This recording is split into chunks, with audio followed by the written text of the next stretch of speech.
are back. Welcome to another edition of the Sportsport. And we are back. We got the full crew in the house.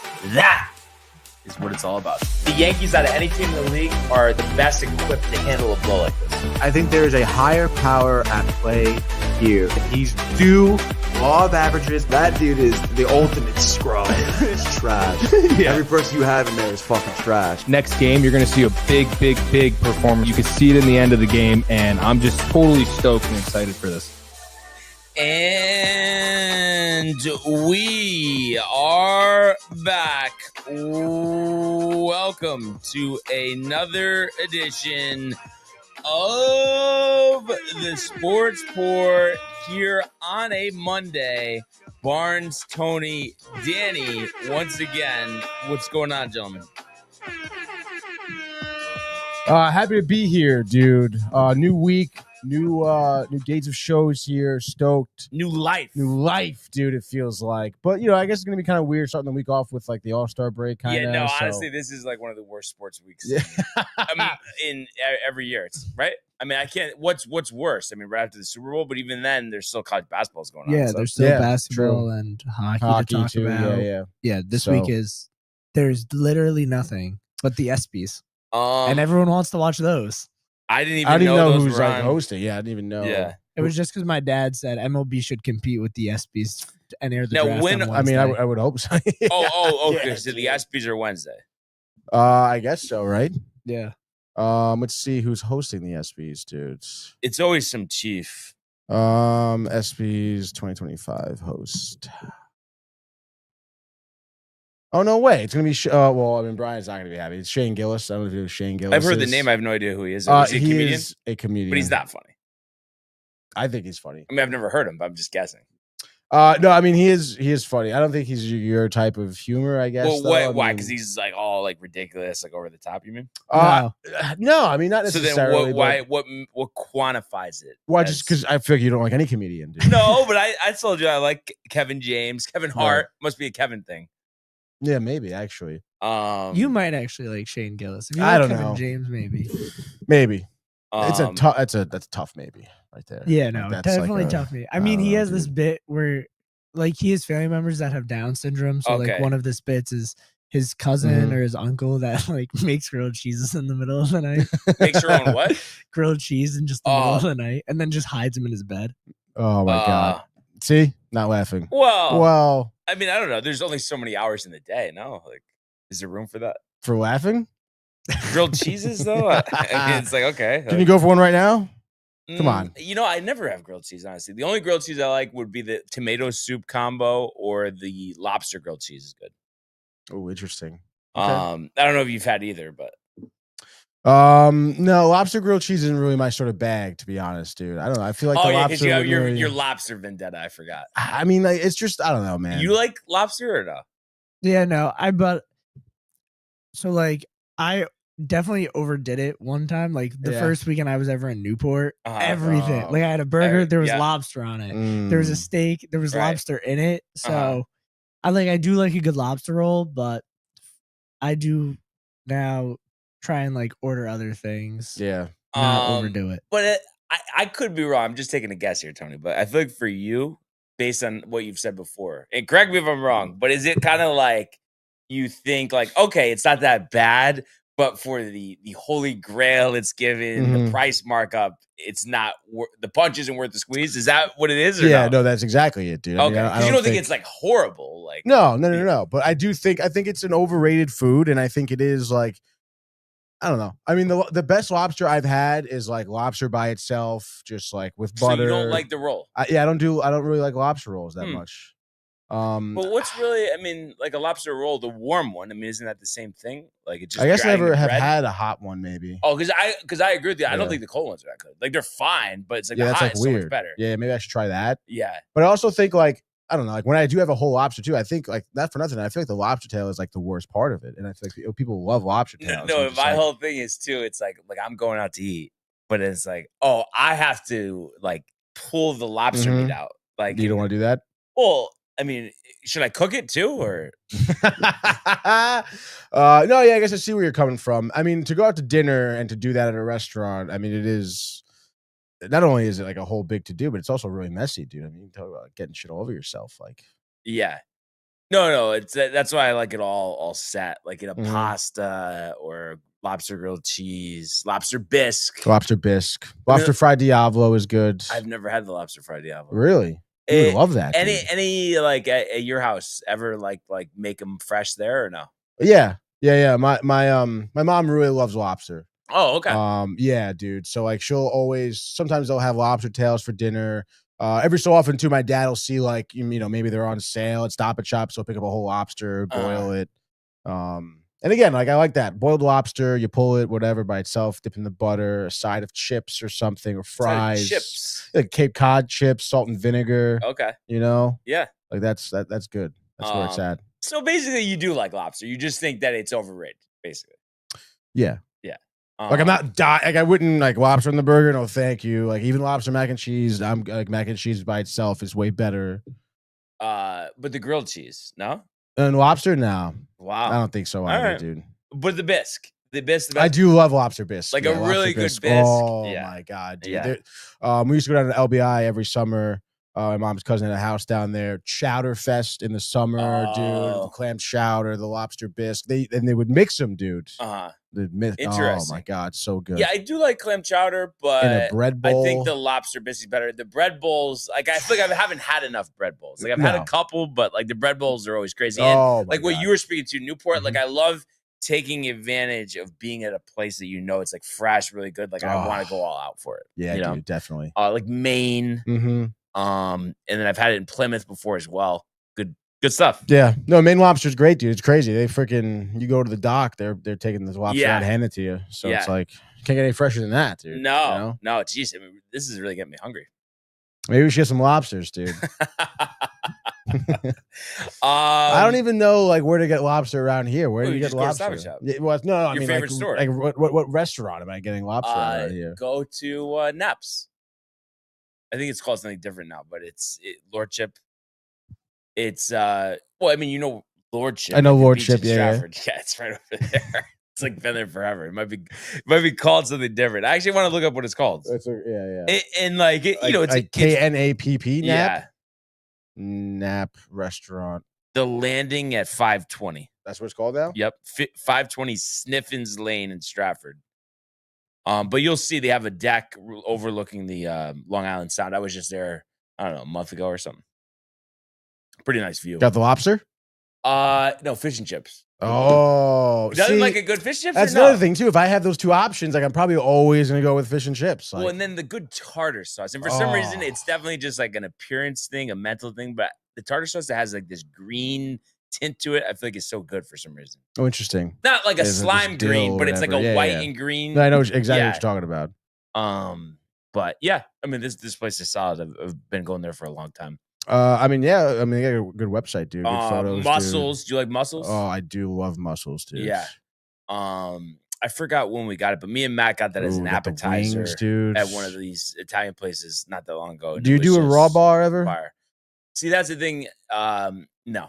Like, if I had to have something raw, it would be the shrimp. Right. But I just feel like it's always better cooked. Like, I don't, like, to me, is like, if you like these raw clams or oysters, I mean, isn't it just like you just love hot sauce? And that's why, because like, how does that slime taste? Yeah, no. How does that taste good? I don't know. Salty and like I've eaten it, right? I mean, do you like that raw?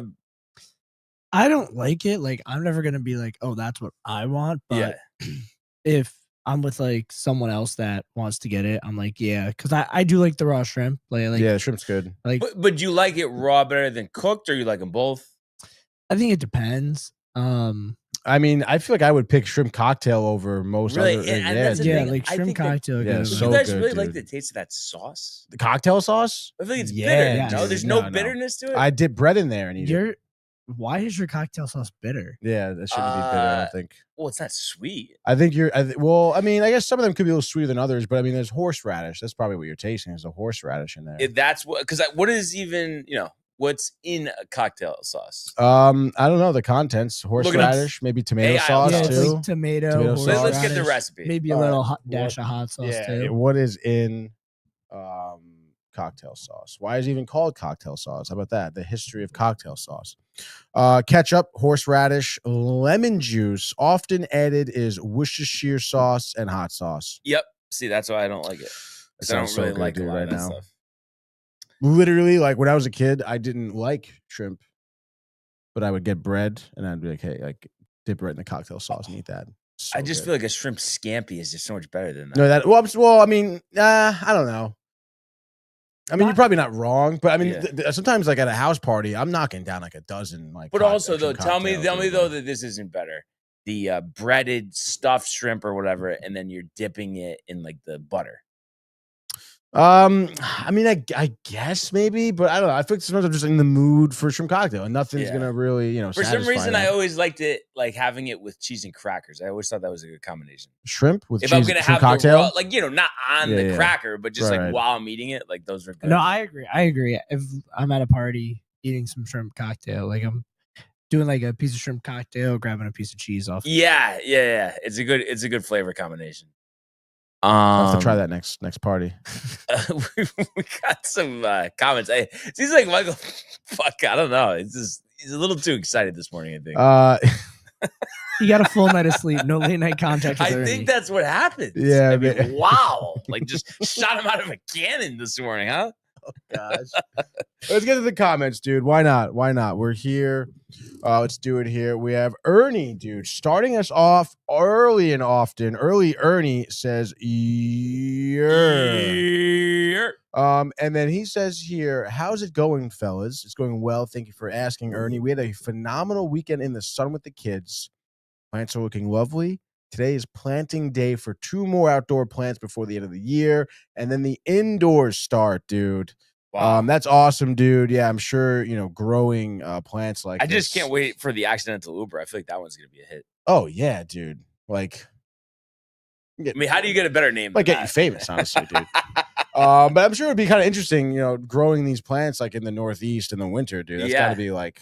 Well, I mean, have like the setup indoors. Yeah, right? I wonder if he does like a hybrid where he has to like move it indoors. Yeah, like how that works, but Greenhouse? I'm sure he'll tell us. Yeah, dude. And then speaking of Ernie, we have Ernie's number one buddy saying, "Yeah," and then he says, "What an unbelievable weekend we had! Surprising my parents for their 25th wedding anniversary. So the photos, Michael, it all looked very nice." And then what did they do? Did you see? Oh no, I don't know specifically. Oh, it was just like them together. Like, gotcha, congrats, love you. There you Great go. parents. And then he asks Ernie, "Would you be my best man at my wedding?" He wants. Who's the lucky lady, Michael? We're all dying to meet her. Yeah, I mean, I'm sure we will, right? I mean, I'm sure maybe the graduation party she'll be at or something. I don't know. I would imagine. Think so. But I don't know. I just didn't think Michael Bucket was ready for that right now. And then Josh B says, "Yo, fam, what is good?" B. And then Ernie says, I guess Michael asked what's going on with the kids this summer. Ernie says, "Sure, Buckta." And then he says, "Water parks and pools all summer." And then he says, "Beep, MF and beep." And then let's see. Michael Buckta's happy. Ernie, best man. I don't know. I mean, Ernie, he said yes. So like, that's it, Ernie. He's locked. Like you are locked, dude. Yeah. Like it's a fact now. And then after the wedding, you and I are going to stay at the hotel until 3 a.m., dude, while everyone is asleep, Ernie. Okay. Derek O says, "Hi. What's up, dude?" My mom says, "Hi, fellas." And she says, "Who's the new guy?" A little late to the party or no? I think so. Dan, my mom's definitely seen Dan before. I mean, like, come on. But this is our new intern. I'm sure maybe she's just, a little tired, just waking up. Maybe Monday, off day, long weekend. Ernie says, fucking Michael Buckton says, less than 3 weeks, can't wait. The graduation. Yes, dude. Ernie says, yeah, strip clubs and Vegas nightclubs, we are getting bucked up hot, he says. And then Michael Buckton is pumped for that, dude. Yeah, Ernie. And then my mother says ketchup and horseradish, the cocktail sauce. Yuck. Yes. And then my mother says, I didn't get a 25th anniversary party, ? Tony? No. But I'm pretty sure for the 25th we were on cruise for the 25th anniversary. So come on. And then Ernie says you get a personal 8th, by the way, of the accidental Uber, dude, just for yourself. And then Michael Buckton says it was a surprise dinner for his family and friends. They thought it'd just be Jimmy and I taking them out, but then I'm sure to their surprise, it was all their family and friends. Where'd you go, Michael? Where'd you go? Applebee's? Did anyone have the lobster, dude? I really hope it wasn't Applebee's. Like it could have been. I mean, if Michael and Jimmy are planning it, dude. Kev dude says, let's go. We want the smoke. Kev Dude. And then unfortunately, John Pollock here, salty, disappointed, but he does say hello. Hey, he's here. Tough weekend. Yeah. It happens. I mean, I'm a little disappointed myself. Oh, wow, dude. It's no.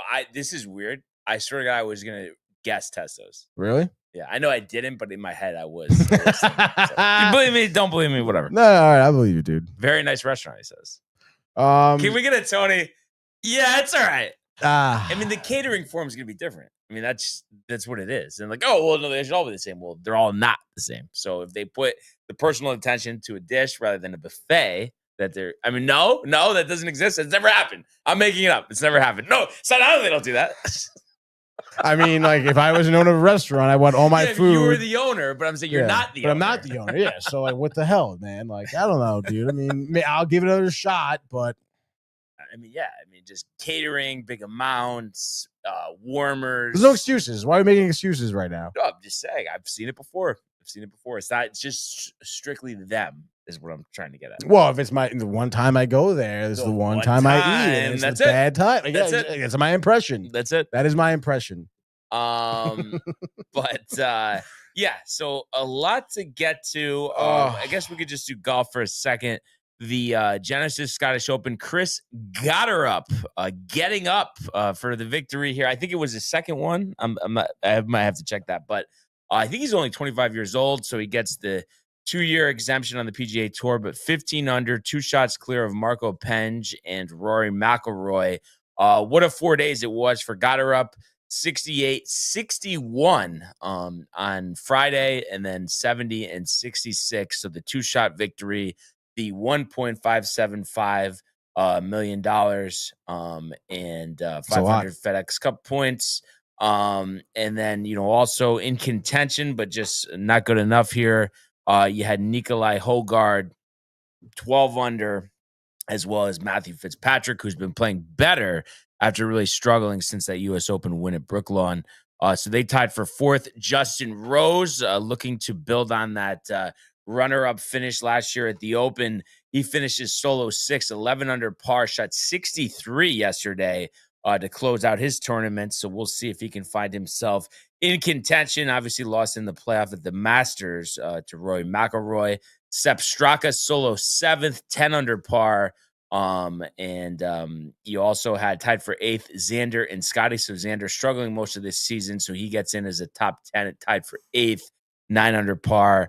Scotty 9 under, and Ludwig Barrett 9 under as well. So the 3 of them tying for 8th and looking to carry that momentum over to Royal Portrush. Victor Hovland, another guy who has been disappointed in the last year or two. A strong finish here, tied for 11th with Wyndham Clark, who's also been struggling. So 8 under par for the both of them.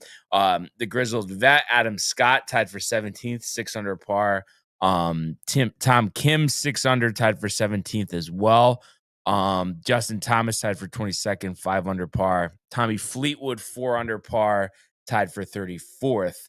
And that's really the highlights from this one, but great win for Gotterup. Rory close, but I think it's some good momentum, and it seems like he's in better spirits than he was heading into the U.S. Open and the PGA Championship, where he was a little testy with the media. Now he's in Europe. Obviously, this is where he's from, and obviously going to his home course. I'm expecting big things.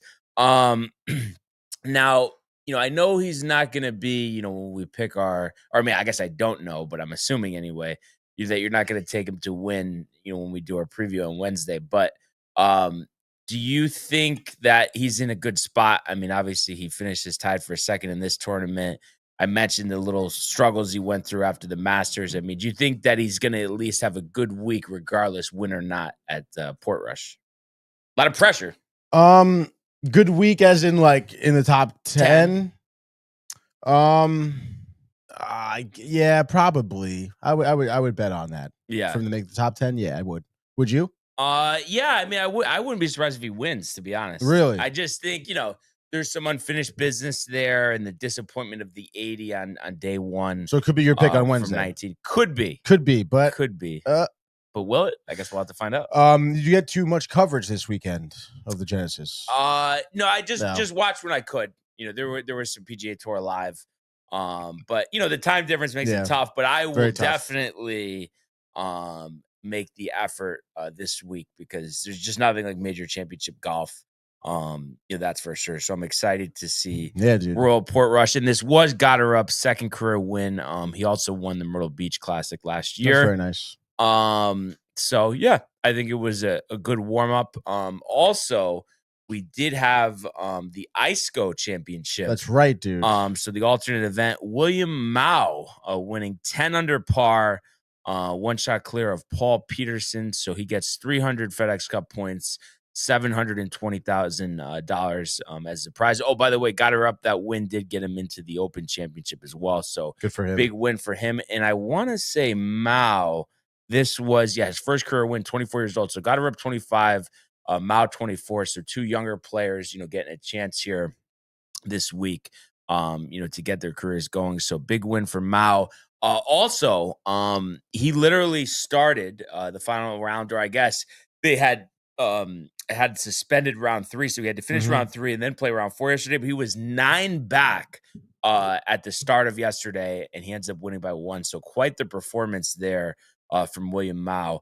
Also, what stood out to me, Kevin Kisner, really on his last leg, working full time as an analyst for NBC, but is on a 1-year exemption to play in PGA Tour events. He finishes tied for 8th, so it was only the second cut the 41-year-old golfer from South Carolina had made.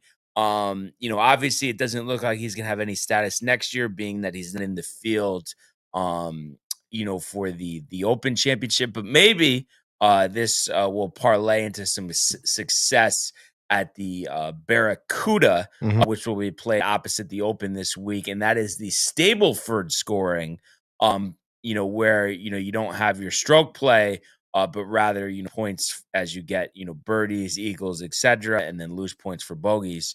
So it'll be interesting to see if he can put together another performance, and a win there would obviously maybe change things around. I think you still do get the 2-year exemption.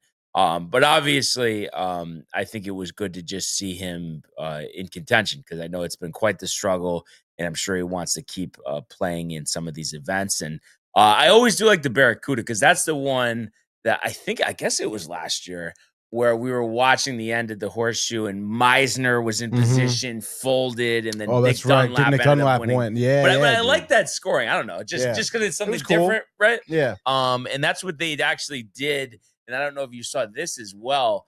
I forget his first name. I know you'll know it, but the American Century tournament, they just played at Lake Tahoe, which is close to where they're going to be playing the Barracuda this week. But Pavelski, the former Dallas Star, won. Oh, I did see that. Yeah, what's his name? Saw Pavelski. Is it Joe? It's Joe Pavelski. Yeah. Okay. Yeah. That's right, dude. Yeah, I think Rick and Dave were talking about it this morning. So that tournament is awesome. I don't know if you've seen like the highlights, but where they have the boats behind the green in the lake, and everyone's just chilling, watching. That's awesome. All your celebrities there, from Charles Barkley to Steph Curry.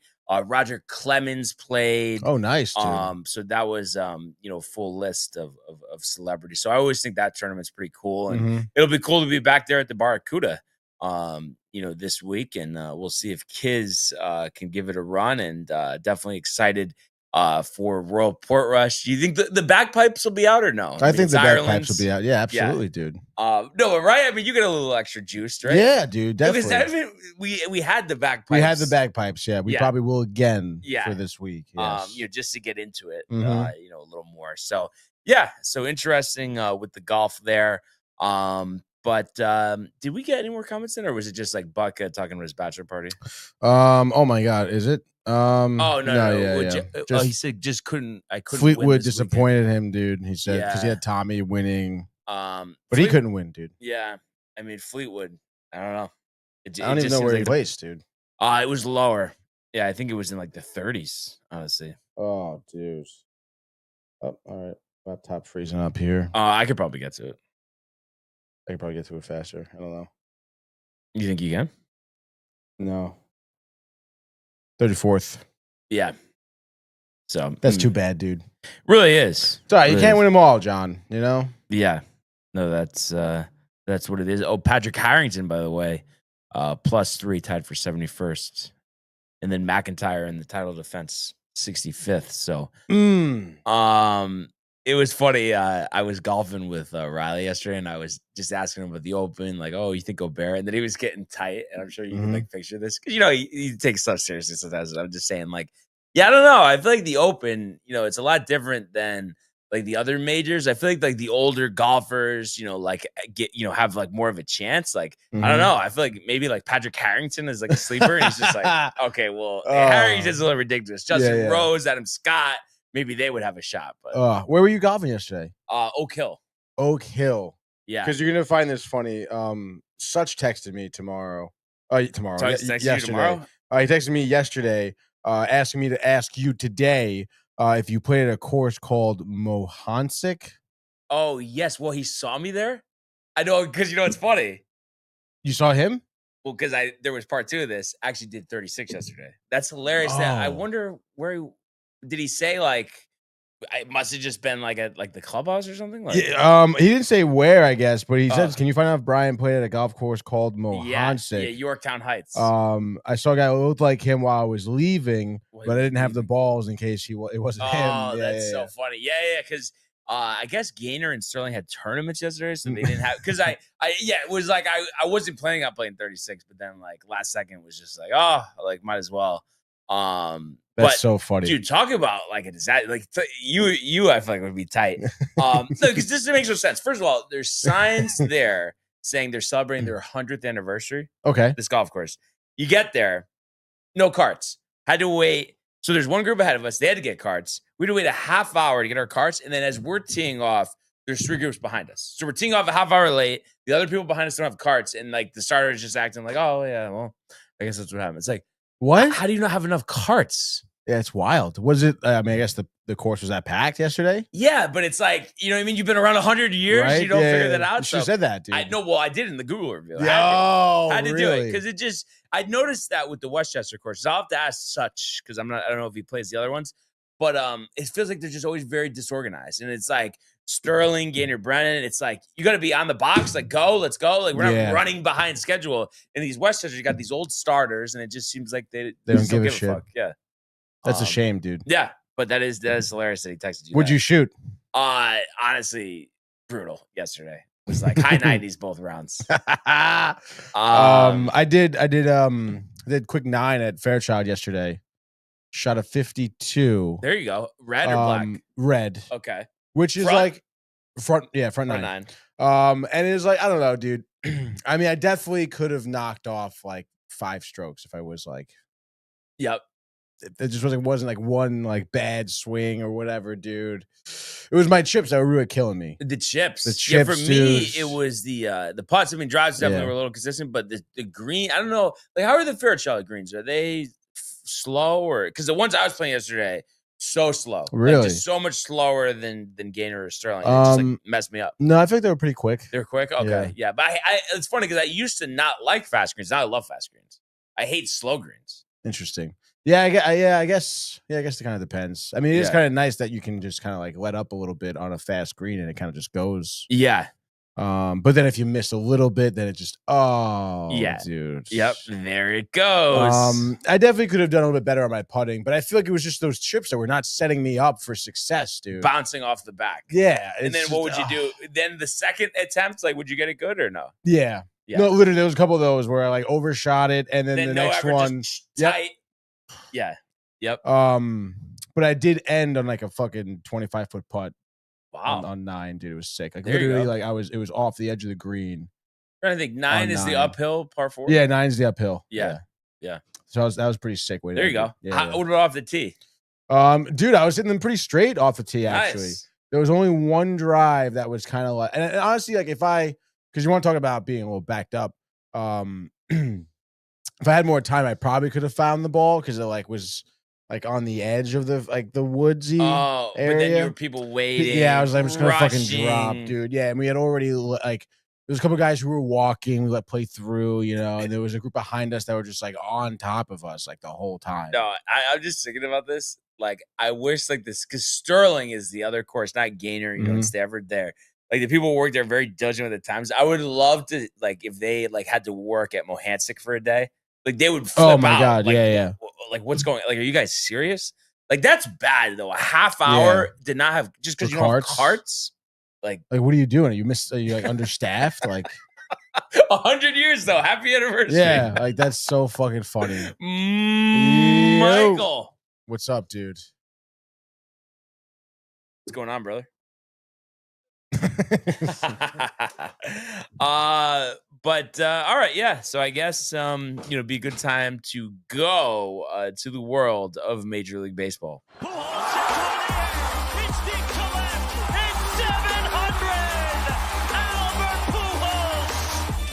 What a play! Stop it! Yep. And Alonso cracks one of the Mets win the ball game! Out of sight! And it works at 100 miles an hour. 14 strikeout. Throw deep to left field. There it goes! See ya! All right. So the weekend that was Major League Baseball. Yankees unfortunately dropping 2 out of 3 after a really good start to the weekend, winning 11-0 on Friday. Cody Bellinger 3 home runs. It was quite the night, honestly, and you're really excited. Carlos Rodon 8 scoreless innings. They just felt like, all right, you just win 1 out of 2 games.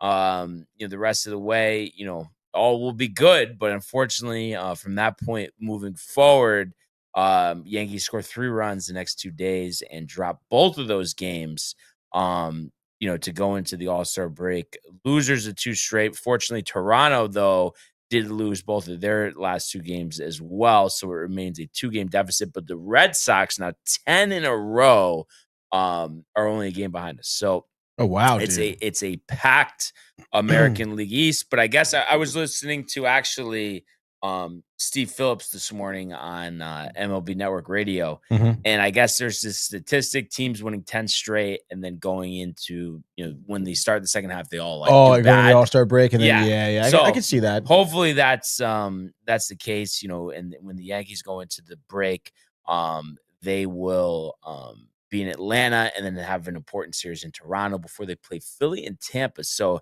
a lot of big games coming up.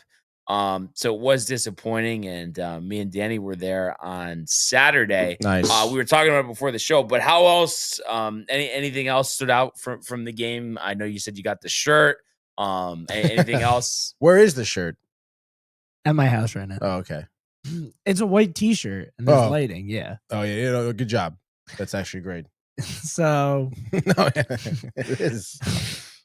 I mean, it's just the bullpen continues to show that they're not like aces because you let Loaisiga give up the home run. It's like every outing now he's just giving up at least one. Yeah, he needs an IL stint. And so, I mean, from the side we sit on, we can't necessarily see where the balls are locating, but like it looked like Max Fried was like all over the zone. So it just seemed like the ump wasn't giving him calls that added to the struggle. And I mean, there was the one play where Peraza missed it. And so Volpe was running to pat and then had to stop short. They missed that. So it was just a bad luck with the blister, with the I don't think the defense was bad on Saturday. They were just unlucky hops, right?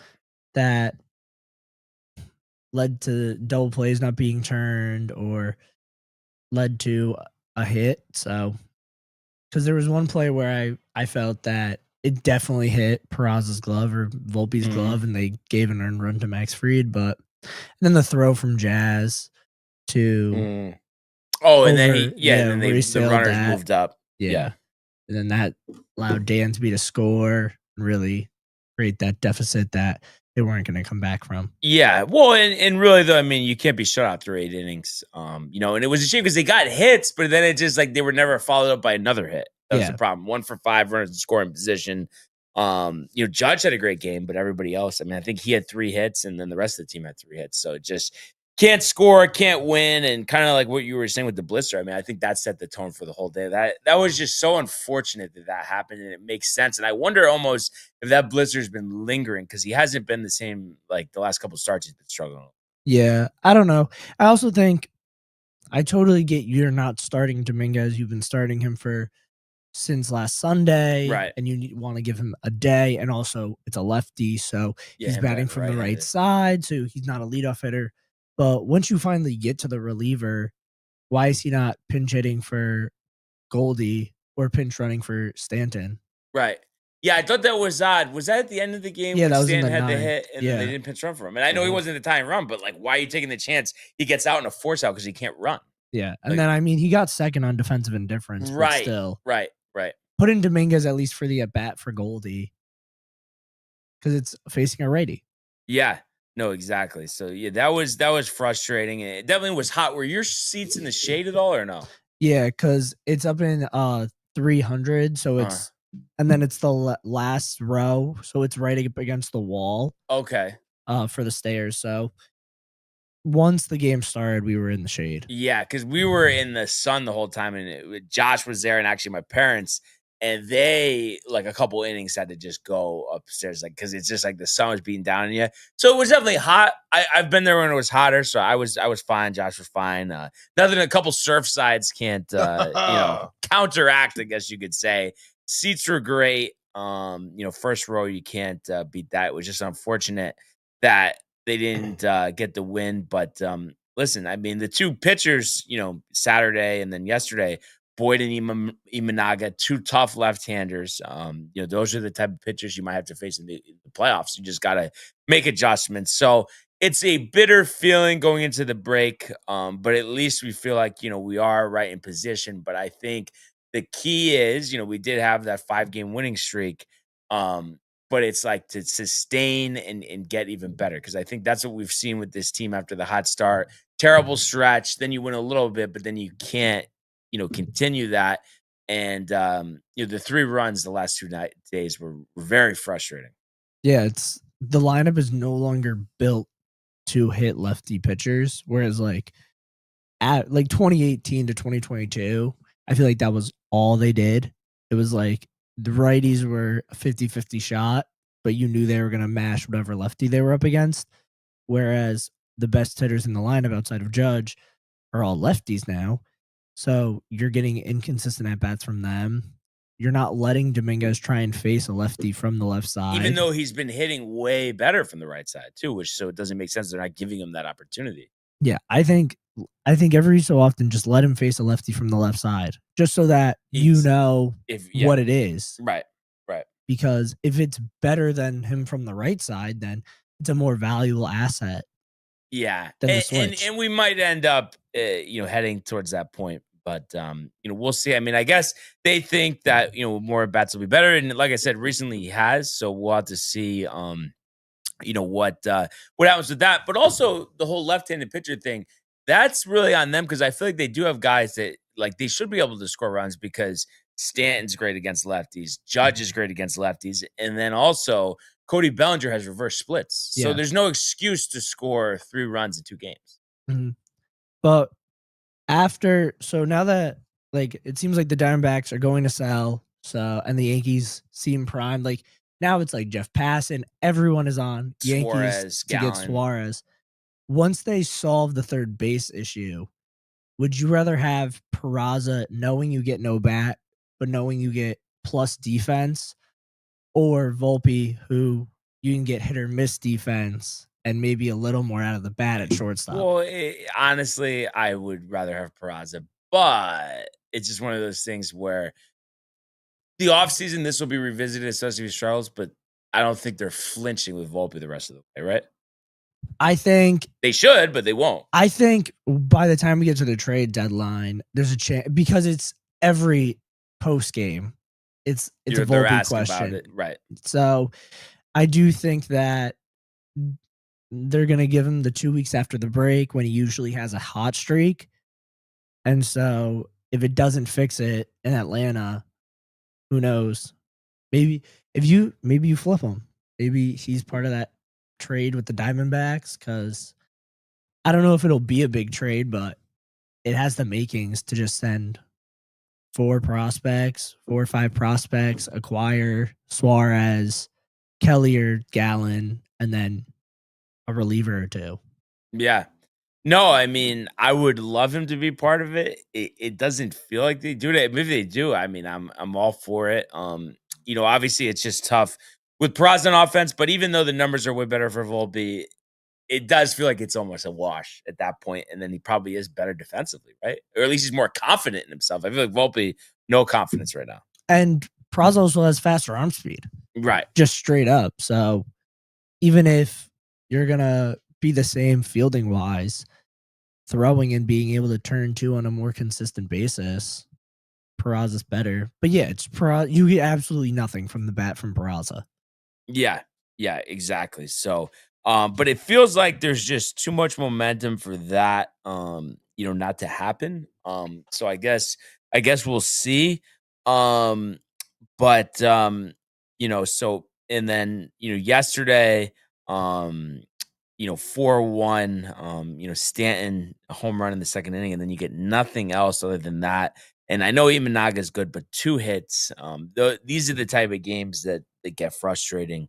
And because I don't even think Will Warren pitched that bad. You look at the line, 5 1/3, 6 hits, 2 runs, did walk 3 and only struck out 1 home run allowed. The only mistake there, and then bullpen between Hamilton and Hill also gave up a run each. But nice to see at least Luke Weaver kind of seems like he's settling back in, and then Devin Williams has been lights out for a while now. So at least with Weaver and Williams, we feel good there, but it's just about getting somebody else. I mean, even Ian Hamilton, I know he gave up a run here, but he's looked a lot better. So at least I feel like we can count on him.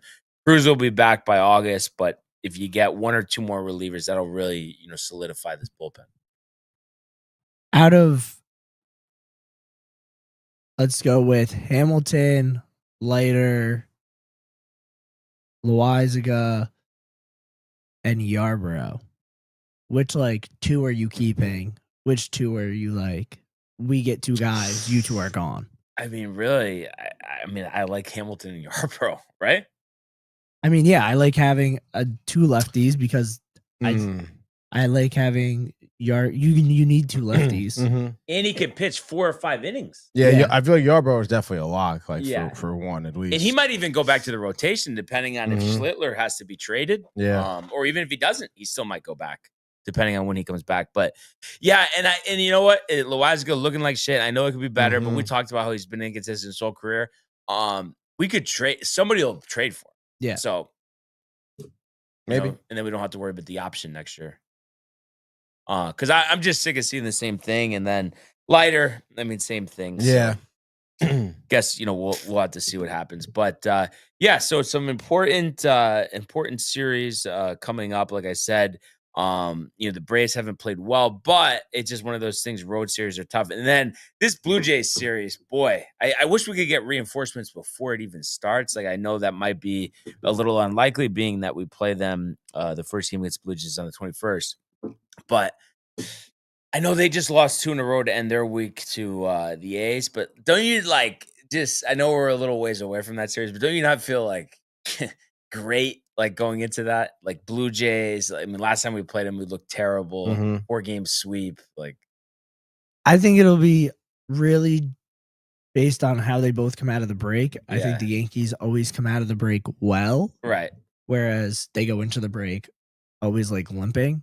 So, and then we'll see about the Blue Jays if they're hot still, or if that week of rest cooled George Springer off with, part of the issue in Toronto was the bullpen and the defense, and the defensive part has been fixed, and the bullpen's getting rest. We're not playing a game 16 days in a row. So I think there are things that help this series be better than what it was when we had the 4 games in Toronto where they got embarrassed. Yeah. And you'd hope the guys, themselves too would want to, punch back and not just lay down. So hopefully we get that. But obviously, the combination of the bullpen and good offense, I mean, that's what we're going to need coming out of the break. So, hopefully these 4 days that they get to rest now will kind of refresh them and get them ready for the second half, of the season. Mm-hmm. One other thing I just wanted to mention too was, we did have the draft yesterday, and the Yankees going with 2 shortstops, one being Dax Kilby, 6'2", left-handed shortstop, Newman High School, I believe from Georgia, if I'm not mistaken. So that was their 39th overall selection. Should have been 29th, but going over the luxury tax to have this stupid rule now where you go back 10 spots. Mm-hmm. So they take him, and then they also take, which was an interesting pick, Jeff Kent, his son, Caden Kent, Texas A&M. Interesting. And he's also 6'2". Bats left, throws right. So they go with 2 shortstops, and I guess the thought process there was, you could always move them, and usually the shortstops are the most athletic position. And I don't know too much about Kent, but they were saying with Kilby, good bat, but just the defense in terms of the arm that they could see him moving to second base. But listen, I mean, if he's going to be a power hitting left-handed shortstop, middle infielder, we'll take it. But I guess I was kind of surprised that they didn't go with the pitcher. But maybe they're thinking ahead and that, they can't count on Volpe and they just want to, replenish the cupboard. Did you see anything else on those guys? I mean, obviously other than it being Kent's son. No, I didn't really see too much. I mean, I always like drafting. If you're going to draft a position player, draft a shortstop because like Jackson Merrill, his first year playing center field, he arguably should have been rookie of the year. Yeah. In his first full season playing center field. So shortstops are always good position. I mean, Jorge Posada was a shortstop. That's crazy. And then played catcher. So you can really put them anywhere that you need if you give them the right time and help them develop correctly. So, and then pitching, I know it's hard to say why didn't they draft pitchers, especially because that was the main focus of their draft last year. And those are probably the pieces that are going to be the easiest to move, whether it's Ben Hess, Carlos LaGrange, Cam Schlittler. Right. One of those guys or may headline a package. So, I mean, I like drafting infielders, but I'm also like, the draft doesn't matter. You don't see these people until 4 or 5 years from now. Yeah. But I mean, it does, but I mean, obviously you hit, you know what I mean? Then it makes a big difference. But yeah, I mean, these aren't immediate impact. Maybe you trade some of these guys. Who knows? But I think they only did 3 rounds yesterday, right? And then the rest is today. Yeah. Sounds about right. It's one round that has 50 picks in it. Yeah, no, Manfred did it, and you could tell he was getting tight. I was watching MLB Network last night, and then he left right after the first round picks were over, and they just we're bumping one out. after another. But I think they'll load up on pitchers, and they probably also feel too they wanted to go best available because there's a lot of picks left. I mean, there's 20 rounds of this draft, so they could get a lot of pitchers today. So we'll have to see what happens, but I thought those are interesting pieces. And then I did see too, Tony, the Mets. I guess he's technically a 2-way player. I think another shortstop. Yeah. And I guess what was the whole thing? He did something with the base in his head. Did you see that? Yes. Yeah, dude. I think it was a home run celebration, dude. Okay, but where he got no, I thought it was a triple. I thought it was a triple celebration. He banged his head and went like this. Well, because slid into third. Yeah. He was snorting the line. Is what he was doing, dude. Wait, no. Wait. I guess I didn't see it, or can we pull it up? Oh, yeah, I could probably find it. Yeah, for sure. Anything besides the snorting of the line that you got off of him? I mean, it's... You seem tight that they took him. No, I mean, like you guys said, it doesn't really matter that much. I mean, I guess, he does pitch as well, I guess they're not planning. But then why do they make the announcement that he's a 2-way player? Yeah, why? Exactly. Why do that's that? What he wants? Maybe. Yeah. Who knows, dude? But also shortstop too. I mean, I don't know. I mean, the middle infield right now is. Yeah, but I think it's just the fact that you can move him around anyway. Yeah, I think that would be what you're looking at. He's supposed to have power too. He's supposed to be a big dude. So he played at Michigan. Yeah. Okay. But let's see this video. Let's see if I can pull it up here. By the way, Ernie, not happy with your guys' selection, dude. And I guess I could read this. Another Volpe loading. Can we get a 16-year-old from Dominican who can run a 4.4 and hit from both sides of the plate, please? He says. He can't hit from both sides of the plate, and I don't know what nationality is, but I feel like Lombard seems like he'll be pretty good. Yeah, had a great weekend at the showcase. Oh, yes. I should just go to Twitter for this. And listen, Ernie, let's hope that he's not Volpe, Volpe's his own man, so hopefully these new guys are something else. I think George Lombard is actually fast and does this look fast. Yeah, oh my God. I feel like I could be Volpe in a race. Come on. Is he really that slow? He's not slow, but like his thing, like the reason he had all these stolen bases is because he had a really good jump and he could mess with pitchers, whereas now, like, pitchers just don't care. And so because he's not getting that good jump, he's not really messing with pitchers. Yeah. They don't care, so then he gets caught stealing. Here's your celebration, dude. You're definitely tight about this. I don't know. We'll see what happens, no. Isn't that part of the Mets history? 86, right? Dude. That's what they were doing. No, it is. It's a huge part of the history, dude. It's what got them there. So did they have he's got like the nose and everything down. Like he has the finger on a nostril. This is hilarious. Yeah, dude. Did they have any other picks yesterday? I don't know, to be honest. Again, I'm not really. I had the MLB draft tracker up.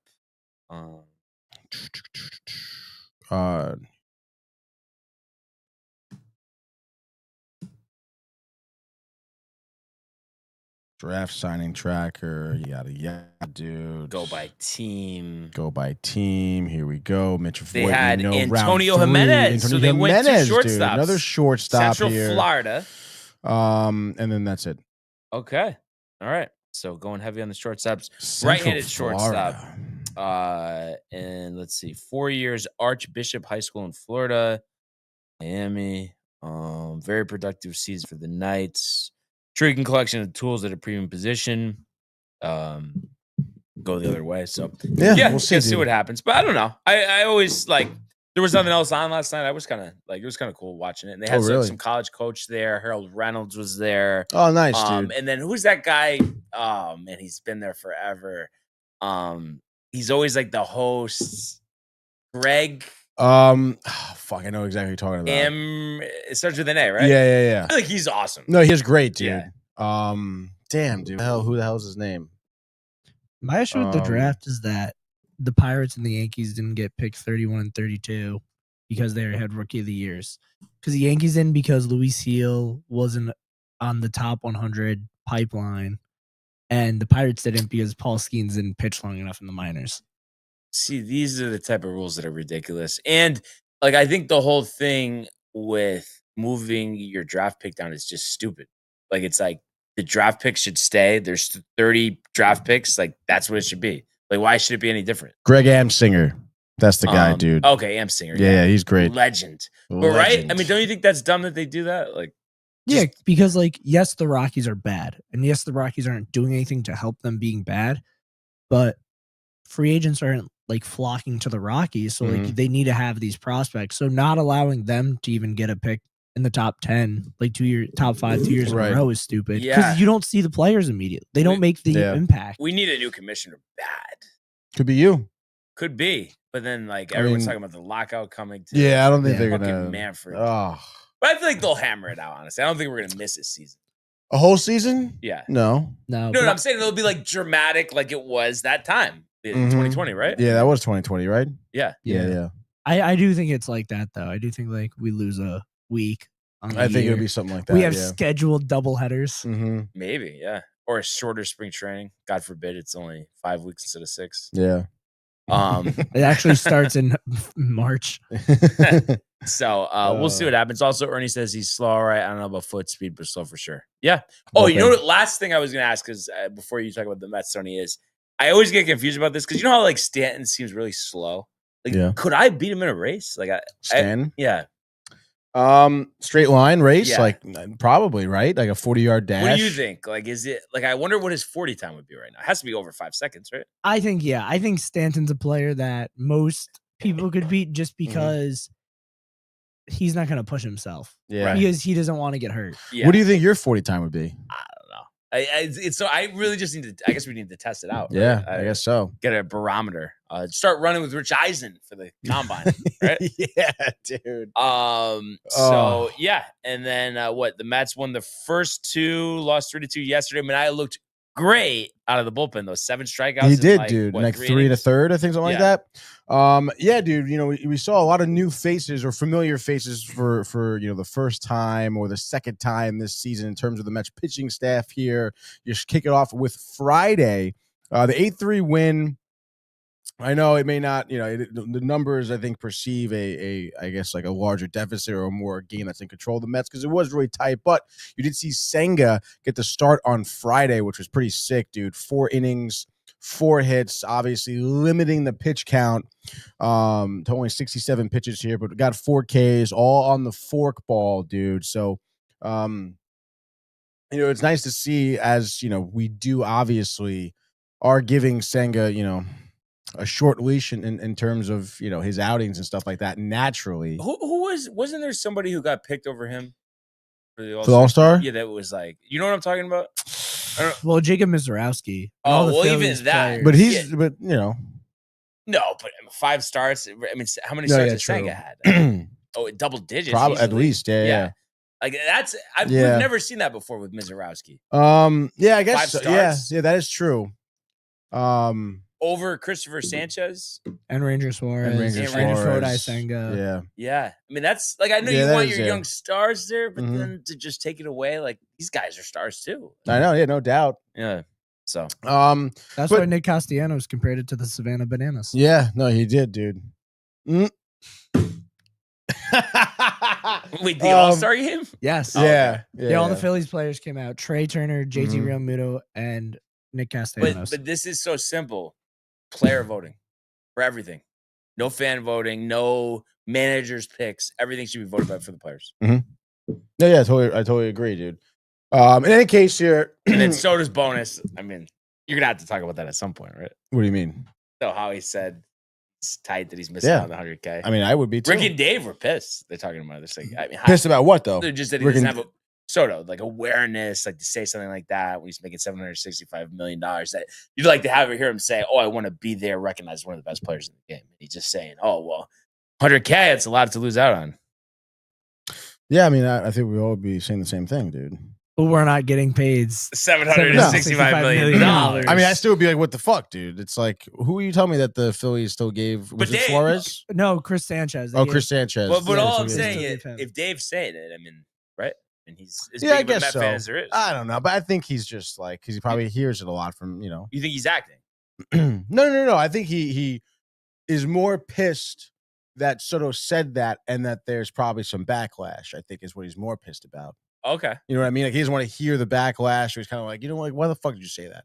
Which is not, I mean, that's not like the best thing to say, obviously. No, that's again, perspective. Because but you also, just like, don't have to say it. Right. Though. That's what's so ridiculous. But also, it's like, I mean, that's our perspective. Like, his perspective is that. It's like, well, like, what the fuck? Like the voting is nonsense. And now, not only am I not an all-star, but I'm missing out on money. So it's like. But he didn't say that. He just said money. But the players didn't even vote him in. No. But I think that's what we talked about with he's buddies with Marte, and then everyone else he has trouble connecting. It's speculation, dude. This is speculation, dude. It seems like, I mean, what the hell, dude? I mean, they're having a great time. I don't know, dude. That was like we're in the courtroom. Yeah. Speculation overruled. Overruled. All right. Michael Wacha on the mound got in trouble with some walks early on, top of the third. Does walks Alonso to score Torrens. So Mets board early, 1-0. Like I said, Senga through 4, great. We fast forward bottom of the 6th here. Carrillo on the slab here. Lofton double to left to score Perez, dude. Lofton actually had a really good weekend in terms of hitting. He was, I'm pretty sure he had the go-ahead double yesterday as well. And then in the 7th, home run given up from Brazoban, Bobby Witt Jr., dude. So classic. I want to say Brazoban walked Jonathan India, and then we see Bobby Witt up, and I don't know, dude. I was watching this game, and I was saying to myself, I mean, it just seems like Witt is going to fucking slap one out. And what do you know? Brazoban leaves a meatball of the middle of the plate. Witt ropes it 430 feet, dead center, 3-1, dude.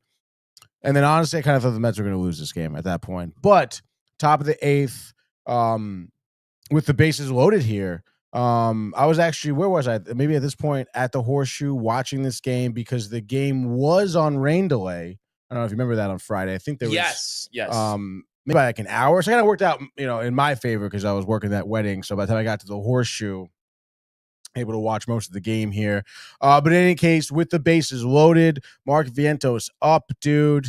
And how we got there, Cruz pitching for Kansas City gives up a leadoff single, walks Nimmo, walks Soto. And then the Royals bring in Estevez. Alonso strikes out, breaks the bat over his leg, tight, knows about the wrist numbers. Okay. But then Vientos up, obviously no confidence in Mark Vientos, which is what I had. A slider he goes digging for, ropes it deep, double in between, center and right, which was awesome. Bases clear, 4-3, just like that, which is pretty fucking awesome, dude. Then top of the ninth, you get back-to-back homers by Lindor and Soto, which opened up the game to 8-3. And then at that point, you bring in Davinsky in the ninth, clean it up, don't even need Diaz, which was great. And it's so funny because I don't know if you saw the tweet by Cohen. Again, talk about things that maybe aren't necessarily warranted, but he was saying how it's funny how he gets all these complaints about the Mets, and then all of a sudden, the score is 8-3 and late in the game, and like everyone's happy again.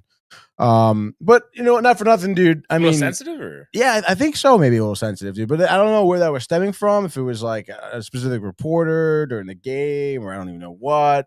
But in any case, a great comeback win. I guess you could say comeback win, but still, the late night Mets on Friday hit it again. Saturday, you mentioned also the dub 3-1. Did see Montas pitch here.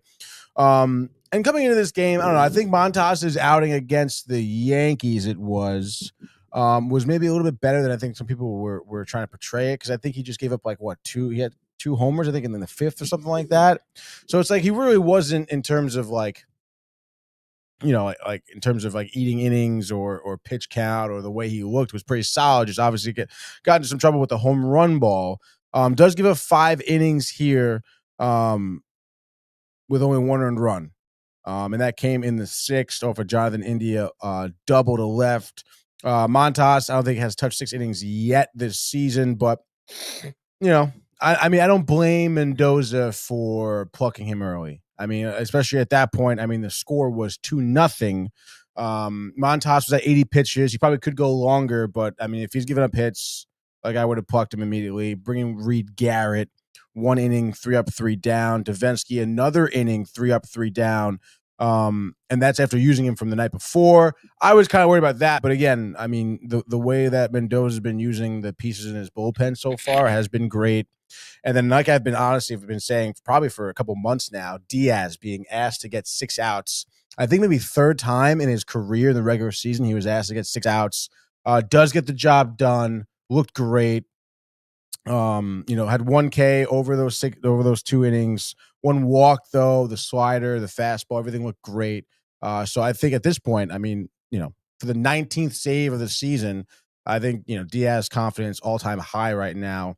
And that's not just because, how many other bullpen pieces do you really have much confidence in coming out of the Mets bullpen, like him and Garrett? At this point, great, dude. Come on, man. Jay's still talking about it, dude. Sunday, you spoke about Minaya. First time we've seen him this year, dude. Why do you think they didn't start him? I don't know, to be honest, dude. I think maybe they. Good question. It is a good question. I don't know. It's just whatever Mendoza saw. I guess he didn't want to start Minaya, or maybe because it wasn't even like. I don't know, because if anything, I would have expected them to throw a bullpen guy for their first inning, maybe. So then you don't give Minaya the top half of the lineup to start, I guess. But it's at that point, then just have him stay in the minors till he's ready to, you know what I mean? It just seems like weird progression. I know, and it's right before the All-Star break, right. So it's not like he's going to be due up again soon. Yeah, just I don't know. It kind of weird. I guess maybe they just wanted to see what he would look like, or maybe because he knew. But again, I mean, you're going into the All-Star break, so it's not like you need to like rest your bullpen for tomorrow or something. Right. But in any case, I mean, for nothing, I think it worked here. Yeah. I mean, Clay Holmes and Sean Manaea combined for the full game here, 3 earned runs, 10 hits between the two of them, 1 walk, which I think is pretty impressive. For Manaea, first start back. Clay Holmes, who's always in trouble with walks, that was great. And 9 Ks between the two of them. How many? So 9, Brian. Pretty good. Yeah, I would say pretty good. I mean, the scoring it came early, I guess, for Kansas City. Bottom of the second, Clay Holmes gave up a double to Rave to score Garcia and Perez. Which, obviously put the Royals up 2-0. He had some late night action again here, top of the 9th. McNeil with a triple. Jared Young had a sac fly RBI that tied the game. But yeah, it was unfortunate. Manaea, the walk-off single to Lofton, who I said, obviously had a good series this year or this weekend. No. Okay. Spelled differently, is it not? Isn't Kenny Lofton Ton? Oh, I can't see it from here. It's Tin right now. Gotcha. Is our boy. So the camera, the cameras, dudes. So obviously, you walk away with not the series sweep, which I guess is a little bit disappointing, but you take 2 out of 3. You're 55-42 now. You're going into the All-Star break, winning the series here. And I guess maybe you could argue the Mets somewhat have righted the ship from the abysmal June and I guess, week or 2 of July they had. But, I still think that, for me, there's just a lot of question marks coming into the second half of the season for the Mets. From really every aspect, I guess. I mean, bullpen, obviously we talked about, you want to replenish starters. I mean, I guess it's nice to see Senga and Manaea out there, but until they start eating up more innings and being consistently healthy. I mean, I don't know. I feel like, with Senga at any point he could hurt himself again. Right. And, maybe Manaea too is 100%. Who knows, dude? But, obviously I guess you want to hope for the best. You want to assume your rotation will be put back together, after the All-Star break, the second half of the season. You probably have McGill back, I think, by then as well. In the rotation, or you think they'll put him in the bullpen? At first, probably bullpen. I don't know. I mean, it's tough. I mean, not for nothing, Stearns and Mendoza wanted to have this 6-man rotation for Senga, and I think they've had a 6-man rotation maybe for a week this year, because of all these injuries. So maybe they'll try to have McGill start games to give Senga more rest. We'll see what happens, but, I think there's a lot more to be desired. I know Winker went back on the IL this weekend, which I feel like, DH has been a hole this entire season for the Mets. Taylor had some great catches in the outfield. You look at his, 2 hits on Sunday too, which obviously didn't amount to much. But the defense was good, I guess. I mean, he had a couple diving plays, robbed a home run, I think, on Friday. And certainly like saving extra base hits. But we talked about center field also being a position that the Mets wanted to bolster here. So I don't know. I think that, a lot of experiments have gone wrong this year for the Mets, Vientos being one of them. I know he had, a couple good hits this weekend, obviously, the bases clearing double on Friday, but he hasn't really been, near the amount of potential you wanted him to be. Obviously Alvarez, I mean, I think he was doing well in the minors in some rehab starts and stuff like that. But I mean, can I assume he'll come up in the second half of the year and start raking? Like, no, I can't assume that. So it should be interested to see. I am interested to see, like, how these players are going to end up coming out of the All-Star break. But like I said, I mean, I guess maybe at the end of the day, you're excited as a Mets fan that you have 55 wins with all these problems. I mean, a half-game lead. I mean, first in the division is first in the division. That's what you got to think about it. It's like even tough for us. Like, obviously, we don't like the way we ended, but at the same time, it's just a 2-game deficit right there. We're in playoff position, so it's like. It's still, you got to look overall picture. Mm-hmm. Even the homestand, just crazy how this works. Would have felt completely different had we just won 2 out of 3 against Seattle and then 2 out of 3 against the Cubs. But since it's a sweep and then 1 out of 3, it feels different, even though it's the same thing. Yeah, no, very true.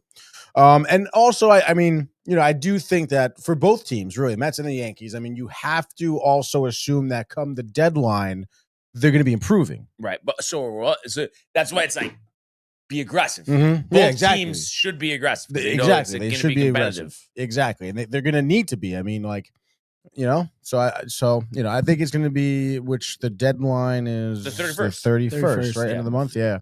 So, I think it'll be, a lot of movement, I think, dude. A lot of excitement this deadline. What do you think about what Ernie said about Soto? Well, let me see what he said. Because 1 month doesn't make you an all-star. And he says, couldn't hold up that contract majority of the half. Acuna came off injury. Hot couple others that got the nod over him had a better start. Suzuki not making it is more of a snub. I guess. I think at the end of the day, though, especially for like something like an all-star game, numbers are numbers. Yeah. No, listen, you know how I feel about Soto. Right. I think he deserved it. But I think what comes into it is his personality, and I think the players didn't vote him because he's not liked. I think that's it's really possible. It is possible. Or again, I think there's I know we're focusing on Soto, but it seems like there is, a grander problem with these all-star selections because obviously, plenty of players around the league have even had problems with who's in there and who's not. It's weird because though I'm trying to think of all the reserves are by players, or how does that work? I don't know. All the reserves are players, managers, commissioner's office. I think that's that collection. Okay. That does, because then it's but then it speaks to another problem. What if you're worthy, but then players don't like you, like Soto, and then you're not voted in? So what is the perfect list? Right? Yeah, the writers, there's bias. Yeah. Right? Oh yeah, dude. I guess. An all-star committee, but I think it's got to be more of a combo for the starters because you have guys that were starters finalists, Ben Rice and Paul Goldschmidt, that aren't all-stars, whereas Belly is probably the second closest position player to deserving it, and he wasn't a finalist. Right. And then who was the guy in Seattle that got Rosarena got it over Bellinger? No, Julio. No, but then Rosarena was the injury replacement. Oh, wow. But why though? But also, does the manager or the commissioner's office decide the injury replacement? I don't know. I feel like it's the commissioner, isn't it? I don't know, dude. I guess let's try and look this up. I guess because how did the Angels have a guy go down and they replace him with a Rays starter? So the Angels have no one in Atlanta this week. That's crazy. If you go down, I think it has everything. How starters, are the starters selected? The fans. DH, each lead, fans, 2 phases, voting, blah, blah, blah, blah, blah. How do you feel about that? Do you like that? Well, I guess not really, right? Who the fuck are the fans? What do they know? Yeah. That's why the Blue Jays always get votes. Right? They just have Canada. Yeah. And it's not like if you can put in multiple emails. If you're on that's what I do. Oh, really? I put in I have a school email and I have a personal email. I just do private mode on my phone. See, that's freaking bogus. You can't do that. You're cheating. You're working the system. So what does it say? I don't vote every day though. Who picks the reserves and pitchers? In short, it's a group effort between the player ballot and the commissioner's office. Change that was made in 2017 resulted in all-star skippers no longer having a say in these selections. There's no longer the potential for any perceived conflicts of interest. Which is what the fuck does that even mean? I think I'm telling you, we need the former players be on a panel, and they should select everybody. Yeah, I feel they didn't even really explain this. It's just a group effort between the player ballot and the commissioner's office. So the players and the commissioners decide. So basically, it's Manfred deciding. So how is that not a conflict of interest? Yeah. And I guess was every team represented? Yes. Bang. Managers pick the starting lineups. Who picks the replacements for injured players and those who decline to participate? If a fan-selected starter is able to play, they are replaced in the starting lineup by the player on the roster who received the next most votes on the player ballot at that position. The roster replacement is then chosen by the league. If a player elected reserve position player must be replaced, the next in line on the player ballot becomes a reserve unless the leaders of the player ballot have already been accounted for. If the top finishers on the player ballot are already all-stars, then the MLB can select another replacement.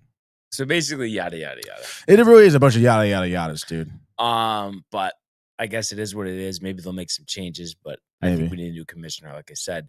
But we do have the Derby tonight, game tomorrow. Mm-hmm. And speaking of the Derby, 8 entrants here. So we got Byron Buxton, Junior Caminario, Jazz Chisholm Jr., O'Neal Cruz, Matt Olson, Kyle Raleigh, Brent Rooker, and James Wood.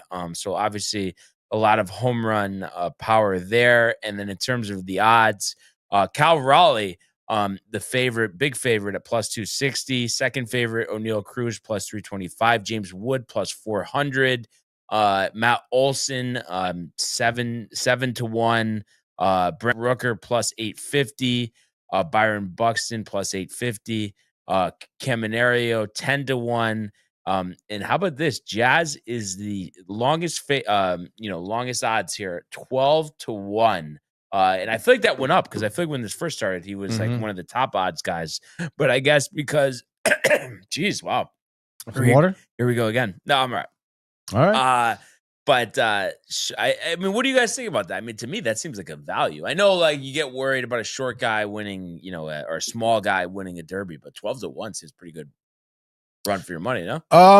Yeah, I think so. I mean, I don't know. I mean, do I expect Jazz to win though? Like, but who do you expect to win? Is that who you're asking me? I mean, I would expect a lot of other guys before Jazz, to be honest. All right, so give me your top four, or like who's winning this thing. All right, so top four. Do it dramatic. Start 4-1. All right, so start 4-1 here. Number 4, I guess maybe Brent Rooker. Why not, dude? So because I feel like A's, he's been good this year. That good pop, 20 home runs under the radar. Maybe no pressure for Brent Rooker. Just an A. And then I'm gonna go Matt Olson for sure. Hometown flavor. Obviously we're in Atlanta, so I think maybe there's a little bit of a play there. And then number 2, I probably, I guess, O'Neal Cruz. I guess would be number 2. And my number 1, I'm gonna go James Wood. Interesting. Yeah, let's freaking go. All right. All right. What do you think, Dan? I would say at 4, Matt Olson. Okay. I think we've seen in the faster format, people that are having more an athletic build do well. So I think Matt Olson knowing the ballpark versus Brent Rooker not knowing the ballpark will Cal Raleigh, make Brent Rooker better. At 3, I'm gonna say Jazz. I think people forget Jazz was a Marlin. He's played a lot at Truist. Right. And since he's come back, I think this is the type of thing where he can kind of let the bat fly a little bit. So I think Jazz at 3. I'm going to go. I love Junior, but I think Junior doesn't know Truist Park. I don't think they played the Braves there. He's never been here before. So I'm going to go James Wood at 2. I mean, he's just a massive human that can smack the ball around. And I'm kind of buying into this O'Neal Cruz just crushing the Derby hype. Yeah. Like, I think he has the fastest bat speed. He absolutely destroys every ball. I think we have the ability to see like a Stanton or Judge performance in the Derby outside of it. Stantonian. Stantonian blast from O'Neal Cruz tonight. There we go. All right. Those are good picks. I like that, dude. And then for me, let's see. I'm gonna go Buxton 4. Really? I'll go Wood 3, and then I would say, let's do the final of Jazz versus O'Neal Cruz. But let's go with Jazz. I think he's jacked up. I think I just like that I feel like out of everybody in this, and I could be wrong, but I feel like he's most pumped for this than any of the other 7 guys, honestly. I think he's that jacked up. Also, who knows? Suppose it was minor, but O'Neal Cruz didn't play yesterday. I guess the hip was bothering him a little bit. We know the bat speed, all that stuff. But he said he's good to go for the Derby, but who knows if that comes into play. But I think Jazz is just going to be jacked, having a good time. Dude. So yeah, let's go with Jazz Chisholm Jr. So I'm looking L during the timeout. I'm looking forward to this. 8:00, Tony, on ESPN. Did you guys see over the weekend Kirk Herbstreit like tweeted out about the Reds? No. So he said that the Reds have the talent to be a playoff team and they should be a lot better than they are, but there's no one on the team that is demonstrating leadership. And he's saying that Terry Francona can only do so much. These players on the field are not leaders. So he's basically calling out Ellie, more or less. I don't know if it's Ellie or McLean or any of these guys. Because, I mean, they have the starting rotation. Andrew Abbott and Hunter Green have been awesome. No, I agree. I mean, there's talent. McLean has had a disappointing year. He was supposed to be a lot better. Yeah. Yeah, no, that's interesting, dude. I mean, playoff team though. Like, do you guys think that? I think a wild card. The 3 wild cards, they should be in the mix. How far back are they? Oh gosh, of the wild card, I think there's 7.5 2.5 games of Chicago here, and then Cincinnati. It's just 2.5 games back of a wild card spot. But again, I mean, not for nothing, dude. I mean, with all the teams involved, I mean, the Mets being one of them, the Padres, the Giants. Like, is there really going to be room for them? I mean, I think it should be close as long as they're. I think they should win 85 games. Basically, what I'm saying. Mm-hmm. And then whatever happens from that point happens from that point. So be interesting, but interesting. Herbie, weighing in. Yeah. But grid. Oh yes. Kind of weird. No picks, right? I mean, we did do the Derby picks technically, but yeah, totally forgot honestly about kind of really thrown off there. Not gonna lie. But let's get the immaculate grid up. Let me get the music on here. Oh, excuse me. Sorry. Southport Pizza last night, dude, was so good. I thought the prices though. Salmon kind of hooked it up for us a little bit. Really? Not gonna lie, dude. See, you got to factor that in too. No, yes, that's the value of the unlimited garlic knots. Oh my god, dude, the value. Plus, we were there late, so it was like he was closing. Just want to get rid of stuff. Fucking thanks, dude. All right, here we go, dude. Let's go. All righty. So Ernie Grack, all jacked up says, "Here's an idea. Perform." The numbers, so Ernie. Speaking of the numbers, Ernie, are there. He's gonna out of his seat like he's Michael Butka talking about late night contact. Top left, Wilson Betterment. There we go, dude. Wilson Betterment, dude. And then for Brave Sox, Mike Soroka. Do it. Everyone forgets about him. Michael Soroka, 2%, dude. How about middle Troy Glass? But one of my favorite players. Troy Glass. I feel like injuries maybe held him back a little bit. 3%, dude. He looks injured in that photo. I think you were going to say somebody else or no? I mean, I think. Do you want to do Gaylord Perry, Hall of Fame, 2000 career? I was going to say, how about Jake Peavy for the White Sox, 2,000 Ks? Okay, yeah. We could do that. Jake Peavy, 6%. And then let's do Perry down here. Why not? The Gaylord Perry, 1%. Sweet. Orioles, Angels. Bart. Who? No, Cologne was. Bart were never an Oriole? No. Was that Edwin Jackson on the Angels? I don't know. That's kind of a tough one, dude. Let's think about this. Braves Hall of Fame.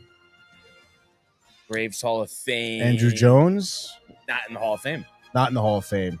I was just trying to think about Obviously, somebody who had Chipper is in. Like a cup of coffee. Sheffield. Oh, no. Sheffield not in. Should be in, though. Not in. That would have been a good one.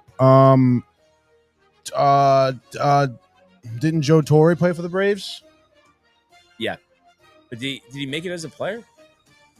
Does that matter? Let's see. Well, yeah, these is all players. It's not. It's not manager Hall of Fame. No. And then I'm not sure if he made it as a player. No, it said must be inducted into National Baseball Hall of Fame, but can be inducted from any category: player, manager, umpire, executive. Pioneer. Okay. Oh wow, there we go. No, and it said the player must have played a major league game for the team. Yeah, he did. Yeah, definitely did. 1%. All right, there we go, dude. Let's go. All right. Hall of Famer Orioles, Jim Thome. Jim Thome. Or who do you think's more remembered, Thome or Vlad Guerrero? Ooh, maybe Vlad, because you don't really think of him on the Orioles. I would think that. Yeah, right. Or because that if it's Vlad, that Angels Orioles that people are putting.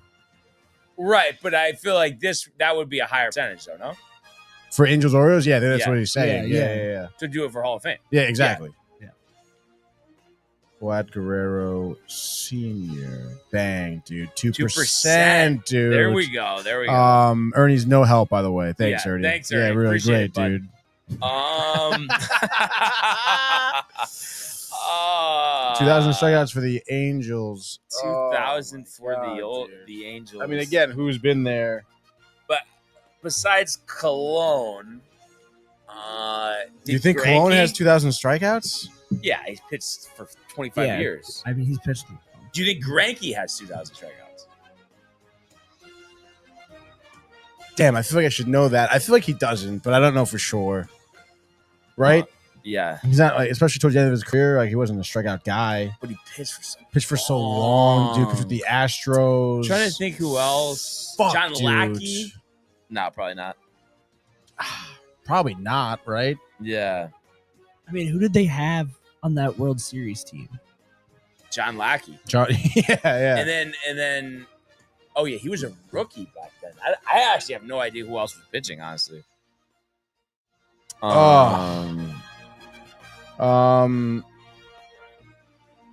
This is tough. Like I know, like I said, Bart, but will he be too hay?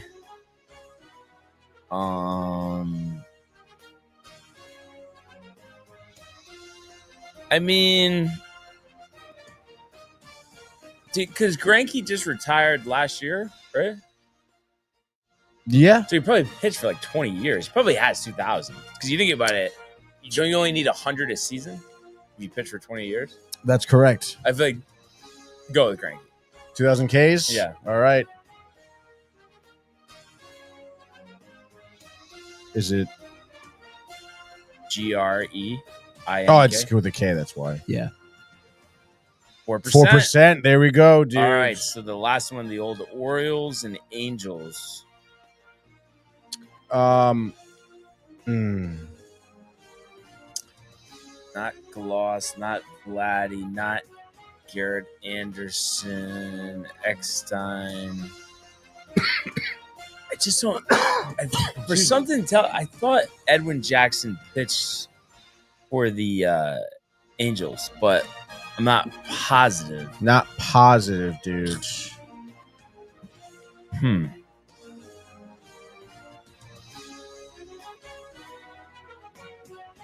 It's always Zach Greinke, by the way, 21 strikeouts from 3,000. Did he officially retire? I don't think he did officially No, retire. I don't think he's officially. I think he's just been out of the league for 2 years now. Yeah, really? He didn't pitch 2023. Oh, I can't believe I missed that. Which is like, why don't the Mets pick him up, dude? I can't believe we can't get Let him get 21 strikeouts, dude. You know what the tough part is? I feel like the Angels don't draft not draft, but sign a lot of free agents. They don't, dude. Who the hell goes there? I'm trying to think. Anyone from the Angels that went to Kevin Pillar was never a Baltimore Oriole. Like pitchers, relievers. Did K-Rod pitch for Baltimore? I don't know. Kenley Jansen, did he pitch for Baltimore? No. Damn. Like maybe is it like a Batista thing? Like he's been on a bunch of teams. I don't remember him on the Angels. I don't remember him on the Angels either. Damn, dude. Moises Alou? I don't remember him on either team. No, yeah. I think guys that have been on a million different teams. Brad Hand. Oh, no, but you know what? I feel like Brad Hand pitched for the Orioles, right? Yeah, I don't know. I feel like K-Rod did pitch for the Orioles, but I don't know. I have no idea. I mean, do I like pull up the Ernie phone call? He seems a little upset today. I don't know, dude. Yeah. So like, I don't know if now's the time. He realized that he's committed for life to Michael Buckner's wedding. Oh yeah, it's over now. Jesus. Oh, did it? Oh no. Like, where's Trey Mancini right now? I know he's on Angel. Yeah, no, I actually don't know where he is. Simmons. Just go with K-Rod since we don't have any. I guess so, right? I mean, What else are we take doing? a shot.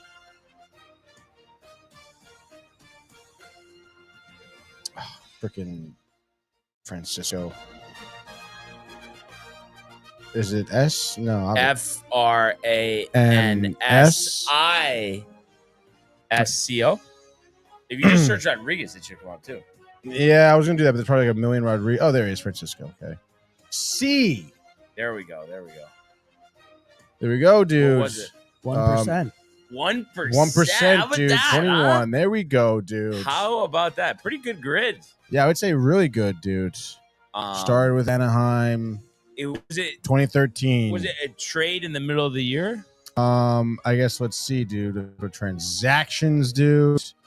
2013, signed as a free agent to the Brewers, Traded by the Brewers to the Orioles for Nicky Delmonico. There we go. Reggie Jackson was the number one answer for Orioles Angels. I forgot Reggie played for the Orioles. Yeah. I knew he played for the Yankees, but That's pretty wild. yeah.